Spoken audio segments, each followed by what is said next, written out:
বিসমিল্লাহ আর রাষ্ট্র ধর্ম এটা কি কারো বাবার সম্পত্তি? আওয়াজ দিয়ে বলতে হবে কারো বাবার সম্পত্তি। ইসলামের মধ্যে থাকবে তারাই কামিয়াব, কথা ঠিক কিনা? ইসলামের বাহিরে যারা যাবে এরা কখনো মুসলমান হতে পারে না, এরা মুসলমান নামদারি মুনাফিক, কথা ঠিক কিনা? মনে করি ঘরের থেকে আগে সংসদে জ্বালা দরকার, কথা কোন ঠিক কিনা? কারণ সংসদে যদি কোরআনের আলো জ্বলে, হাদিসের আলো জ্বলে, পুরা পৃথিবী এমনি সুন্দর হয়ে যাবে। মাথায় তেল মারিয়া ফায়দা নে বাইলোটিয়া, তেল বিনা চলে না দুনিয়া, আইরে তেল বিনা চলে না দুনিয়া। ইয়া রাসূল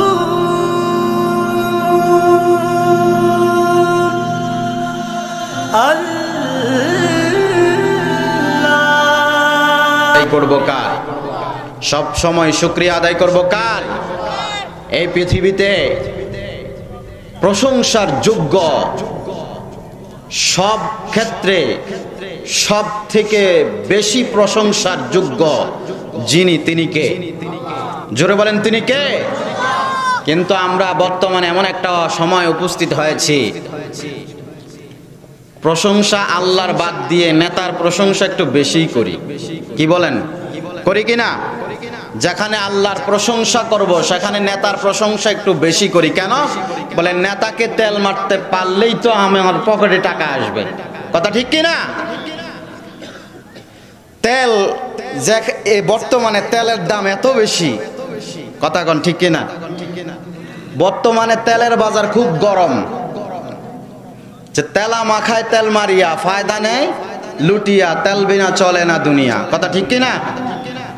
কবি বলেছেন যে তেলা মাথায় তেল মারিয়া ফায়দা নে বাইলোটিয়া, তেল বিনা চলে না দুনিয়া, আইরে তেল বিনা চলে না দুনিয়া, কথা ঠিক কিনা বলেন?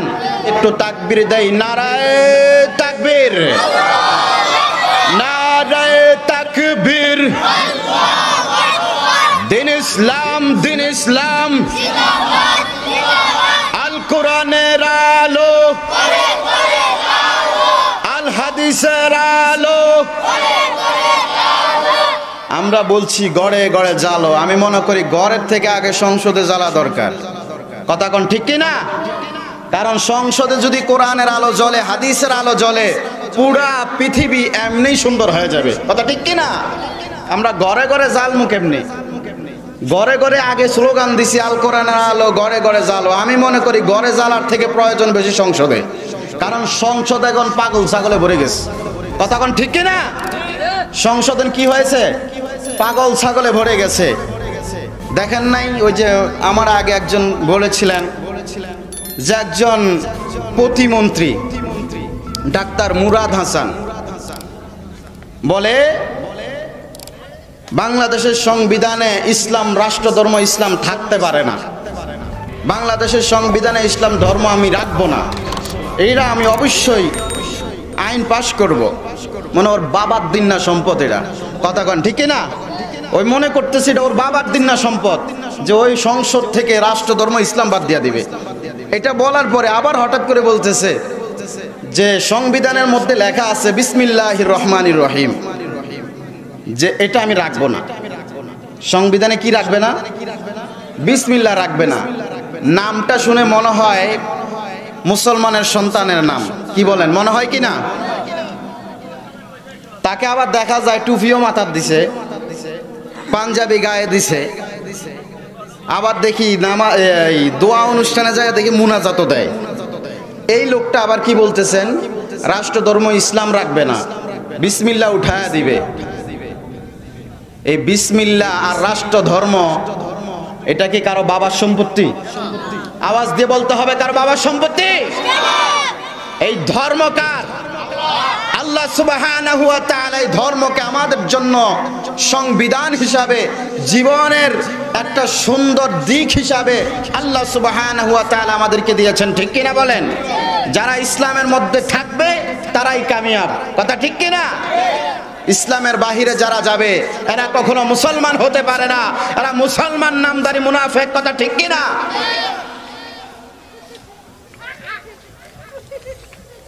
অল্প একটু কথা বলে আমি আমার মূল আলোচনায় চলে যাব। আমি আলোচনা নিয়েছি মুমিনের যারা মুমিন হবে তাদের 5টা বৈশিষ্ট্য থাকবে। এই বিষয়ে আমি কথা বলবো ইনশাআল্লাহ। একটু উদাহরণ দিব। আমি অনেক সময় এই উদাহরণটা দিয়ে থাকি যে গ্রাম থেকে শহরে বাবা বেড়াতে গিয়েছেন ছেলের কাছে। কার কাছে? আমার সাথে কি আওয়াজ দিতে পারবেন ইনশাআল্লাহ? কথার জবাব দিবেন ইনশাআল্লাহ, ভালো কিছু আশা করতে পারেন। তো বাবা গ্রাম থেকে গেছেন সন্তানের কাছে শহরে বেড়ানোর জন্য। গ্রামে এক সময় কারেন্ট ছিল না। কি বলেন ছিল? আমরা কি দিয়ে চলতাম? হারিকেন অথবা যে সেরাক যেটাকে আমরা বলি, কপি বলি, এটা দিয়ে আমরা চলতাম। তো এই চেরাগের বাতিটা কিন্তু ফু দিলে নিভে যায়, ঠিক না? তো গ্রামের সহজ সরল বাবা শহরে গিয়েছেন সন্তানের কাছে। সন্তানের যে বাসায় ওকে থাকতে দিলেন ওনাকে, সেই বাসায় হচ্ছে কারেন্টের বাতি। কিসের বাতি? তো বাবাকে সুন্দর করে গোছ গাছ করে বাতি জ্বালায় দিয়া গেছে। বাবা ঘুমানোর সময় বাতিটা বন্ধ করে ঘুমায়া যাইও। আর বাবা জানে না যে কারেন্টের বাতি কেমনে বন্ধ করতে হয়, দিয়া চলে গেছে। এখন বাবা খালি বাতি ফুয়াইতেছে, মনে করছে গ্রামের বাতির মতো ফু দিলেই মনে হয় নিভা যাইব। আর বাবা কি করতেছে? বাতি খালি ফুয়াইতেছে, ফুয়াইতে ফুয়াইতে সকাল, বাতি আর নিবে না। কথা বুঝেন আমার? সকালবেলা সন্তান আসতে দেখতেছে বাবার শরীরে ঘামায়া অবস্থা খারাপ। সন্তান বলতেছে, বাবা তোমার এই অবস্থা কেন? বলে, বাবা কি বাতি জ্বালায়া দিলি? গ্রামে তোর মায় যে বাতি জ্বালাইছে, ফুয়ের লগে বাতি সহ উড়া গেছে, আর তুই কি বাতি জ্বালায়া দিলি? সারা রাত ধরে এটা ফুয়াইতেছি, এটা নিবে না। বলে, বাবা এই বাতিটা তো ফু দিলে নিবানোর জন্য না, এই বাতিটার নির্দিষ্ট একটা সুইচ আছে না নাই? আওয়াজ দিয়ে বলেন, কারেন্টের বাতির নির্দিষ্ট একটা সুইচ আছে না নাই? এই সুইচটা যতক্ষণ অন থাকবে ততক্ষণ বাতি চলবে, যতক্ষণ বন্ধ করা হবে তখন বাতি বন্ধ হবে, তাছাড়া বন্ধ করার কোনো সুযোগ আছে? এই সুইচটা নির্দিষ্ট একটা জায়গায় থাকে, ওই জায়গায় যাওয়া লাগে। কি বলেন, ঠিক না? ইসলাম, ইসলামের আলো, কোরআনের আলো, রাসূলের ইজ্জতের আলো, এর সুইচ কার হাতে? আওয়াজ দিয়ে বলতে হবে, কার হাতে? আল্লাহ রাব্বুল আলামিন যদি ওই সুইচ অন করে রাখেন, পৃথিবীর কোন রাষ্ট্রের শক্তি নাই, পৃথিবীর কোন নাস্তিক মুরতাদ রামবামের শক্তি নাই আল্লাহর এই সুইচকে বন্ধ করার কথা, ঠিক কিনা বলেন? কোন নাস্তিক আর মুরতাদ যদি চায় এই পৃথিবী থেকে ইসলামকে বিদায় করে দিবে, রাষ্ট্র ধর্ম ইসলামকে বাদ দিয়ে দিবে, এই পৃথিবী থেকে নাস্তিক মুরতাদ রামবাম সব ধ্বংস হয়ে যাবে। আল্লাহর জমিনে যতদিন এই পৃথিবী থাকবে ততদিন পর্যন্ত আল্লাহর জমিনে আল্লাহর দ্বীন থাকবে, ঠিক কিনা? আল্লাহর দ্বীনকে ধ্বংস করার মতো দুঃসাহস যারা করেছে তারা পৃথিবী থেকে ধ্বংস হয়ে গিয়েছে, ঠিক কিনা বলেন? ফেরাউন চেয়েছিল আল্লাহর দ্বীনকে ধ্বংস করার জন্য, আল্লাহ তাআলা ফেরাউনকে ধ্বংস করেছেন, ঠিক কিনা? ফেরাউনকে এমন ভাবে ধ্বংস করেছেন, আজও পর্যন্ত ফেরাউনের নাম মানুষ নেয় ঘৃণার সাথে না সম্মানের সাথে? আওয়াজ দিয়ে বলেন, ঘৃণার সাথে না সম্মানের সাথে? আবু জেহেল চেয়েছিল মুহাম্মদকে ধ্বংস করে দেওয়ার জন্য, আবু জেহেল চেয়েছিল ইসলামকে ধ্বংস করে দেওয়ার জন্য, কিন্তু আমার আল্লাহ তাআলা আবু জেহেলকে ধ্বংস করেছেন। আল্লাহর জমিনে আল্লাহর ইসলাম, আল্লাহর দ্বীন এখনো টিকা রেখেছেন, ঠিক কিনা? কিয়ামত পর্যন্ত আল্লাহর জমিনে আল্লাহর দ্বীন থাকবে। কোন নাস্তিক যদি আল্লাহর দ্বীনের ব্যাপারে কোনো কথা বলে, ইসলামের বিপক্ষে কোনো কথা বলে, ওই নাস্তিক মুরতাদরে আমার আল্লাহ ধ্বংস করে দিবেন, কিন্তু ইসলাম থাকবে কি থাকবে না? আওয়াজ দিয়ে বলতে হবে, থাকবে কি থাকবে না? আপনারা কি রাগ করতেছেন? কারণ এই দেশে নাস্তিক মুরতাদ এমন বাড়ছে বলার মতো না। কি বলেন? কথায় কথায় হুজুর বলা না, ইসলাম বাদ দাও, বিসমিল্লাহ বাদ দাও, কথায় কয় রাষ্ট্র ধর্ম ইসলাম বাদ দিব ইনশাআল্লাহ। বিসমিল্লাহ বাদ দিব ইনশাআল্লাহ, আল্লাহ যদি চায়। এন্দা আবার ভদ্রতা বজায় রাখছে, কথা বুঝেন নাই আমার? এদিকটা কি করছে? ভদ্রতা বজায় রাখছে যে ইনশাআল্লাহ, যে রাষ্ট্র ধর্ম ইসলাম বাদ দিবে ইনশাআল্লাহ, রাষ্ট্র ধর্ম সংসদ থেকে বিসমিল্লাহ বাদ দিবে ইনশাআল্লাহ, আল্লাহ যদি চায়। তাহলে ও নাস্তিক, তোমার জবান থেকে বের হয়েছে আল্লাহ কখনো আল্লাহর জমিনে ইসলামকে ধ্বংস করবে না, আল্লাহ কখনো বিসমিল্লাহকে সংসদ থেকে সরাবে না। তোমার যদি কোনো বুকের পাটা থাকে আল্লাহর জমিনে আল্লাহর ইসলামকে বাধা দেওয়ার যদি কোনো ক্ষমতা থাকে, দিয়ে দেখো, আমার আল্লাহ তোমাকে ধ্বংস করবে, ঠিক কিনা? আবু জেহেলের তো বড় ক্ষমতা হয় নাই, ফেরাউনের থেকে নয়, নমরুদের থেকে নয়, উতবা সাহেবা মুগিরাদের মতো কাফের বেঈমানদের থেকে শক্তি বেশি হয় নাই। তুমি মাত্র ফতি মন্ত্রী।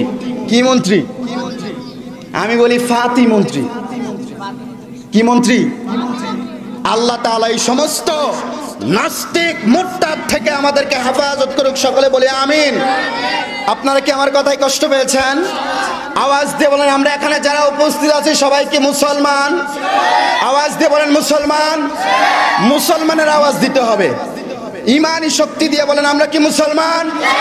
হাত উঁচু করে বলেন আমরা কি মুসলমান?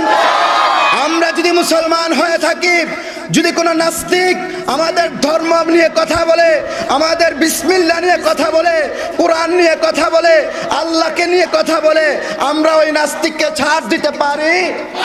আওয়াজ দিয়ে বলেন পারি? আল্লাহ তাআলা আমাদেরকে কবুল করুক, সকলে বলি আমিন। এবার আমার মূল আলোচনায় যাচ্ছি ইনশাআল্লাহ। আমি বলেছিলাম মুমিনদের 5টি বৈশিষ্ট্য থাকবে। যারা মুমিন হবে, যারা কি হবে? মুত্তাকি যারা হবে। আল্লাহ তাআলা কোরআন নাজিল করেছেন মুত্তাকিদের হেদায়েতের জন্য। কার হেদায়েত? কথা বলতে হবে, কার হেদায়েত? কোরআনে আমি যে সূরাটা পড়েছি, যে আয়াতগুলো পড়েছি, আপনারা বুঝে গেছেন। আলিফ লাম মিম যালিকাল কিতাবু লা রাইবা ফীহি হুদাল লিল মুত্তাকিন। আপনি বলেন, আল্লাহ যে কিতাবটা আমি নাজিল করলাম, আপনি যে কিতাবটা আমাদেরকে দিয়েছেন, এই কিতাবে কি কোনো ভুল আছে, কোনো মিথ্যা আছে, কোনো সন্দেহ আছে? তখন আপনি প্রশ্ন করতেছেন আল্লাহকে। আল্লাহ বলতেছেন যালিকাল কিতাবু লা রাইবা ফী, এটা এমন একটা কিতাব যেই কিতাবের মধ্যে ভুল নাই, যেই কিতাবের মধ্যে সন্দেহ নাই, যেই কিতাবের মধ্যে সন্দেহের কোনো অবকাশ। তাহলে কোরআনে যা বলে সত্য বলে না মিথ্যা বলে? কোরআনে যা বলে সত্য বলে না মিথ্যা বলে? এবার আপনি বলেন আল্লাহ কেন নাজিল করলেন? আপনি প্রশ্ন করেন আল্লাহকে, আল্লাহ কেন নাজিল করলেন? আল্লাহ আপনার প্রশ্নের জবাব দিচ্ছেন হুদাল লিল মুত্তাকিন। এই কিতাবটা আমি মুত্তাকিদের হেদায়েতের জন্য নাজিল করেছি। আল্লাহু আকবার। কার হেদায়েতের জন্য? মুত্তাকিদের হেদায়েতের জন্য। এবার আপনি প্রশ্ন করেন আল্লাহ মুত্তাকি কারা? আল্লাহ তাআলা জবাব দিবে কিনা? আওয়াজ দিয়ে বলেন দিবে কিনা? আপনি আল্লাহকে প্রশ্ন করেন আল্লাহ মুত্তাকি কারা? এবার আল্লাহ তাআলা আপনাকে মুত্তাকিদের 5টি বৈশিষ্ট্যের কথা বলেন। 1 নাম্বার, হাতে গোনে ধরে রাখেন, ভালো করে মনোযোগ সহকারে শুনেন। 1 নাম্বার, আল্লাহ বলেন আল্লাযীনা ইউমিনুনা বিল গায়ব। যারা মুত্তাকি হবে তাদের 1 নাম্বার বৈশিষ্ট্য থাকবে, তারা আল্লাহর গায়বের উপরে বিশ্বাস স্থাপন করবে। কিসের উপরে? আল্লাহর গায়বের উপরে, আল্লাহর অদৃশ্যের উপরে বিশ্বাস স্থাপন করবে। কিন্তু এই দেশে কিছু নাস্তিক মুরতাদ আছে যারা আল্লাহর গায়বের উপরে বিশ্বাস করে না। যেমন উদাহরণ দিতে একটু বলি, একজন নাস্তিক একজন আলেমকে প্রশ্ন করেছে যে হুজুর তোমরা খালি পরের ঘরে খাও আর বড় বড় কথা কও, তোমরা কও আল্লাহ আছে আল্লাহ আছে, যদি তোমার আল্লাহ থাকে তাহলে তোমার আল্লাহরে আমি দেখতে চাই। কি চাই? তোমার আল্লাহরে আমি দেখতে চাই। যদি দেখাইতে পারো আমি বিশ্বাস করব তোমার আল্লাহ আছে, আর যদি দেখাইতে না পারো তাহলে আমি বিশ্বাসও করি না আল্লাহ আছে। নাউজুবিল্লাহ বলেন। যারা মুসলমান, যারা মুত্তাকি হবে, তাদের কি দেখাইতে হবে না এমনি বিশ্বাস করবে? কথা বলতে হবে কি? যারা মুত্তাকি হবে তারা এমনি বিশ্বাস করবে আল্লাহর গায়েবের উপরে, ঠিক কি না? তো ওই নাস্তিক যখন এই প্রশ্ন করলেন, আলেমের সামনে একটা শক্ত মাটি ছিল অথবা একটা ইট ছিল, ওই অবস্থায় ওই ইটটা অথবা মাটিটা তার মাথার মধ্যে মারলো, মারার সাথে সাথে তার মাথা দুই ভাগ হয়ে রক্ত টপ টপ করে জমিনে পড়তেছে।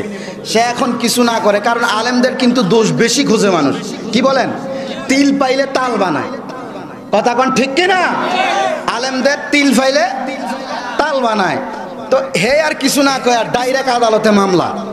ডাইরেক্ট কোথায়? আদালতে মামলা। মৌলবীরা আমি প্রশ্ন করছি, আমার প্রশ্নের উত্তর না দিয়ে সে আমারে আঘাত করছে, যায় মামলা করলো। মামলার মধ্যে হাজির করা হলো হুজুরকে। ওই নাস্তিকও উপস্থিত ছিল। নাস্তিক যখন উপস্থিত ছিল ওই অবস্থায় আদালতের মধ্যে, এবার আদালত বলতেছেন যে আপনাদের কথা বলেন। নাস্তিককে বলতেছেন আপনি তার বিরুদ্ধে কেন মামলা করলেন? বলে তাকে আমি একটা প্রশ্ন করছি, সে আমার প্রশ্নের জবাব না দিয়ে আমাকে সে আঘাত করেছে। এবার বলতেছেন হুজুর, সে আপনার কাছ থেকে জানার জন্য প্রশ্ন করেছেন, আপনি উত্তর না দিয়ে আঘাত করলেন কেন? হুজুর বলতেছেন আমি আঘাত করছি এই জন্য ওই আঘাতের মধ্যে তার প্রশ্নের উত্তর আছে। আল্লাহু আকবার! আঘাতের মধ্যে কি আছে? তার প্রশ্নের উত্তর আছে। বলে এটা কিভাবে সম্ভব? এবার নাস্তিককে বলতেছেন যে ভাই নাস্তিক, আমি যে তোমাকে আঘাত করলাম তুমি কি ব্যথা পেয়েছ? নাস্তিক বলে ধর ব্যাক করলি কোন আপনি, মানুষের মাথা ফাটাইছে, মানুষ কি ব্যথা পায় না? আওয়াজ দিয়ে বলেন ব্যথা পায় কি না? যে মানুষের মাথা ফাটাইছে, মানুষ বুঝি ব্যথা পায় না? আপনি এটা কথা বললেন। বলে তুমি যদি ব্যথা পেয়েই থাকো, তোমার ব্যথাটা আমি দেখতে চাই। যদি তুমি ব্যথা দেখাইতে পারো আমি বিশ্বাস করব তুমি ব্যথা পেয়েছো, আর যদি দেখাইতে না পারো তাহলে আমি বিশ্বাসও করি না যে তুমি ব্যথা পেয়েছো। আল্লাহু আকবার! বলে এই মিয়া হুজুর এত কথা কেমনে বলেন? ব্যথা কি দেখানো যায়? কি বলেন? ব্যথা কি দেখানো যায়? ব্যথা কি করা যায়? অনুভব করা যায়। কি করা যায়? অনুভব করা যায়, ব্যথা দেখানো যায় না। ও হুজুর আপনি এটা কি বললেন? ব্যথা কি দেখানো যায়? ব্যথা তো অনুভবের জিনিস, ব্যথা তো দেখানোর জিনিস নয়। তখন আলেম আদালতের মধ্যে উচ্চ কণ্ঠে আওয়াজ দিয়ে বলেছিলেন যে আমার আল্লাহ এমন একজন আল্লাহ যাকে দেখা যায় না, কিন্তু মুসলমান মুত্তাকিন মুমিনরা বিশ্বাস করে ঈমান আনে যে আল্লাহ বলে একজন, আওয়াজ দিয়ে বলে আল্লাহ বলে একজন, যার কোনো শরীক। আল্লাহ বলেন কুল হুয়াল্লাহু আহাদ আল্লাহুস সামাদ লাম ইয়ালিদ ওয়া লাম ইউলাদ ওয়া লাম ইয়াকুল লাহু কুফুয়ান আহাদ। আল্লাহ হলেন তিনি, আল্লাহ একক, তার কোনো শরীক নাই, তার কোনো অংশীদার নাই। তিনি দুনিয়ার কোনো মানুষের কাছ থেকে নয়, শুধু এমন কোনো পৃথিবীতে এমন কোনো জিনিস নাই যেই জিনিস থেকে তিনি জন্ম নিয়েছেন, এবং এমন কোনো জিনিস নাই যেটাকে তিনি জন্ম দিয়েছেন। অতএব আল্লাহ এমন একজন আল্লাহ, তার কোনো অংশীদার হতে পারে। এটা বিশ্বাস করবে কারা? মুনাফিকেরা, মুত্তাকিরা। বিশ্বাস করবে কারা? মুনাফিকেরা না মুত্তাকিরা? মুত্তাকি যারা হবে তারা বিশ্বাস করবে আল্লাহ এমন একজন আল্লাহ, যে আল্লাহর কোনো অংশীদার নাই, যে আল্লাহর কোনো সমকক্ষ কেউ নাই। আমার আল্লাহ রব্বুল আলামিন এমন একজন আল্লাহ, যেই আল্লাহ একাই একক। কথা ঠিক কিনা বলেন? ইমামে আজম আবু হানিফা রাহমাতুল্লাহি আলাইহি আরেকজন নাস্তিক প্রশ্ন করেছেন, ও ইমামে আজম তোমরা বলো আল্লাহ আছে, আল্লাহ আছে, কিন্তু আল্লাহর আগে কে আছে সেটা তো তোমরা বলো না। এখন আপনি আমারে প্রশ্ন করলেন যে আল্লাহ আছে, তা আমি আল্লাহর আগে কে আছে এটা প্রশ্ন করার পরে আমি উত্তর দিলাম অমুকে, এরপরে আবার উত্তর দিলাম অমুকে। প্রশ্ন আসে কিনা? কথা বলে আসে কিনা? কিন্তু প্রশ্ন কি শেষ হবে? শেষ হবে না। আল্লাহ তো এমন একজন আল্লাহ যেটা যারা প্রশ্ন করবে তারা কখনো মুমিন হতে পারে না, ঠিক কিনা? যারা প্রশ্ন করে যে আল্লাহর আগে কে ছিল, এরা হয়তো মুনাফেক, নাস্তিক, মুরতাদ, ঠিক কি না? যে তোমরা তো বলো তোমাদের আল্লাহ আছে, কিন্তু তোমাদের আল্লাহর আগে কে আছে এটা তো তোমরা বলো না। ইমাম আযম আবু হানিফা রাহমাতুল্লাহি আলাইহি বললেন, ও নাস্তিক, তুমি 1-2 গণনা করতে পারো কিনা? নাস্তিক বললেন, অবশ্যই আমি 1-2 গণনা করতে পারি। ওই নাস্তিক 1-2 গণনা করতেছে, গণনা করতে করতে একের পরে যায় থাইমা যায়। ইমাম আযম আবু হানিফা বলেন, এই বেটা থামো কেন, বলতে থাকো। বলে কি বলবো, আর তো নাই।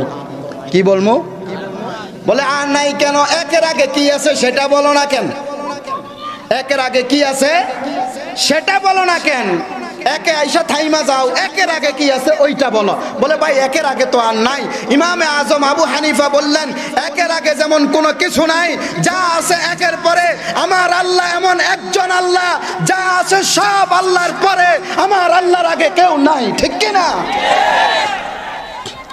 তাহলে যারা মুত্তাকি তাদের 1 নম্বর গুণ হবে আল্লাযীনা ইউমিনুনা বিল গায়ব।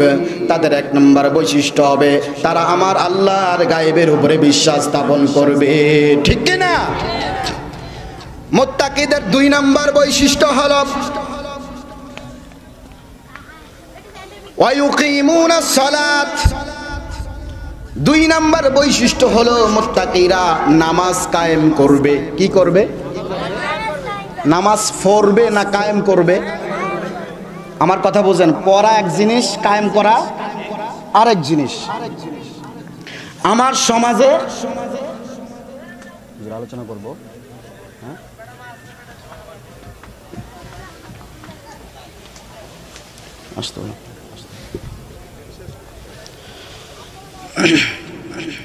নামাজ কায়েম করা, প্রতিষ্ঠা করা। এই সমাজে নামাজ নাই, নামাজ প্রতিষ্ঠা করা, এটা মুত্তাকিদের বৈশিষ্ট্য। কার বৈশিষ্ট্য? আমি শেষ করে দিচ্ছি, আমার উস্তাদ চলে আসছে, এখানে বসার মতো যোগ্যতা আর আমার নাই, আমি ছেড়ে দেব ইনশাআল্লাহ। ওয়া ইউকিমুনাস সালাত, 2 নম্বর বৈশিষ্ট্য নামাজ প্রতিষ্ঠা করবে। ওয়া মিম্মা রাযাকনাহুম ইউনফিকুন, 3 নম্বর বৈশিষ্ট্য হলো আমি আল্লাহ তাদেরকে যে রিজিক দিয়েছি, এই রিজিক তারা আমি আল্লাহর পথে ব্যয় করবে। কি করবে? আজকে এই মাহফিলের জন্য যদি টাকা চাওয়া হয়, 5 টাকা 10 টাকার নোট 100 টাকার নোট বের করব। আর যদি যাত্রা ফেলার জন্য চাওয়া হয় তাহলে হাজার হাজার টাকা দিতে দ্বিধাবোধ করি না। তাহলে যারা মুত্তাকি হবে তাদের বৈশিষ্ট্য থাকবে আল্লাহ যে রিজিক দিয়েছেন, এই রিজিক শয়তানের পথে নয়, এই রিজিক গান বাজনার মধ্যে নয়, এই রিজিকের টাকা, এই রিজিকের সম্পদ পূজা মণ্ডপে নয়, এই রিজিকটা আসবে কোথায়? আল্লাহর পথে। কার পথে? মাহফিলে যদি দান করেন এটা কার পথে হবে? আল্লাহর পথে। মুত্তাকিদের 3 নম্বর গুণ। 4 নম্বর গুণ হলো, আমি শেষ করে দিচ্ছি সংক্ষেপে, ওয়াল্লাযীনা ইউকিমুনাস সালাতা ওয়া মিম্মা আল্লাযীনা ইউমিনুনা বিল গায়ব ওয়া ইউকিমুনাস সালাতা ওয়া মিম্মা রাযাকনাহুম ইউনফিকুন ওয়াল্লাযীনা ইউমিনুনা বিমা উনজিলা ইলাইকা ওয়া মা উনজিলা মিন ক্বাবলিক। মুত্তাকিদের 4 নম্বর গুণ হলো মুত্তাকিরা কোরআনের উপরে বিশ্বাস স্থাপন করবে, যে কোরআন আল্লাহ আমাদেরকে নাজিল করেছেন এবং পূর্ববর্তী নবীদের উপরে যে কোরআন নাজিল করেছেন, এই কোরআনের উপরে মুত্তাকিরা বিশ্বাস স্থাপন করবে, ঈমান আনবে। বলি আল্লাহু আকবার। মুত্তাকিদের 5 নম্বর গুণ বলে শেষ করে দিচ্ছি। 5 নম্বর গুণ হলো ওয়াবিল আখিরাতি হুম ইউকিনুন, যে মুত্তাকিদের 5 নম্বর গুণ থাকবে আল্লাহর আখিরাতের উপরে তারা বিশ্বাস স্থাপন করবে, পরকাল দিবসের উপরে তারা বিশ্বাস স্থাপন করবে, ঈমান আনয়ন করবে। বলি আল্লাহু আকবার। এই 5টা বৈশিষ্ট্য যার মধ্যে থাকবে, আল্লাহ বলেন উলাইকা আলা হুদাম মির রাব্বিহিম ওয়া উলাইকা হুমুল মুফলিহুন, এরাই হলো সুপথপ্রাপ্ত বান্দা, এরাই হলো জান্নাতি বান্দা, এরাই হলো মুত্তাকি বান্দা। আল্লাহু আকবার।